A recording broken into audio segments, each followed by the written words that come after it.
Okay, YouTube, in this episode we're going to talk about securing the cables when you mount your DRO, and I'll show you what I did, because the last thing you want to happen is, for a loose cable to get into your spindle or something and cut the cable, pull it out of the reader head, damage the reader head, something like that. So let me go over basically what I did. So on my arm here, let me flip it around here. So what I've done on that was I drilled 2 holes through the bar. I ran some 632 screws in, and I used these nylon clamps, and my kit came with like a cup 2 of them or something like that. I needed more, so I actually went to Harbor Freight because I wasn't sure what size I exactly needed, and I bought this right here. It was like $2.99. You can see it's a 40-piece set. It was plenty. There's still quite a few left in there. So what I did was I ran a screw through there, put those cables on there, and I selected the size so that it wouldn't slide through there, so it did kind of secure it.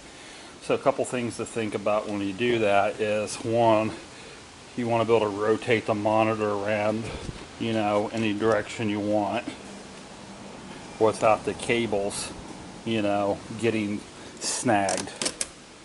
So I got plenty of that right there, as you can see. So I got like a little loop here on these, so one, there's no stress on here.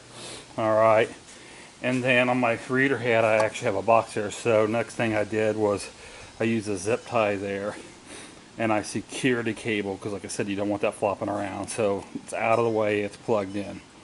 Then I ran the cables down over through here, and I actually secured them so they can't fly into the spindle here, using those nylon straps and a screw through there. I got one down there, and then this other cable in here, black cable got in here, is for my light that I just made for here. I had taken a desktop lamp and fabricated a base to it to make it work. I don't want to spend $100 on a light. So I incorporated those in here and down here, and then I took zip ties and ran the cable through here.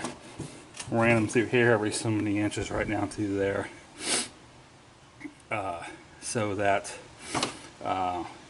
it's just one big cable, and it doesn't get all over the place, and it's all secured in one piece. I think it might be easier for me to just lift it up and clean up underneath there and things like that. Okay. I think that's pretty much it. Just some things to think about. Oh, when you do this right here, make sure that you can run your carriage all the way down, and that you have plenty of leadway cable down here, which is what I did. So this things to think about. You don't want to short yourself and get down here and pull up on that. So some food for thought on there. What we'll probably end up doing next is setting up the coordinate systems on here and getting that all dialed in. But cable management is probably one of those easily overlooked areas that we should think about. So thanks.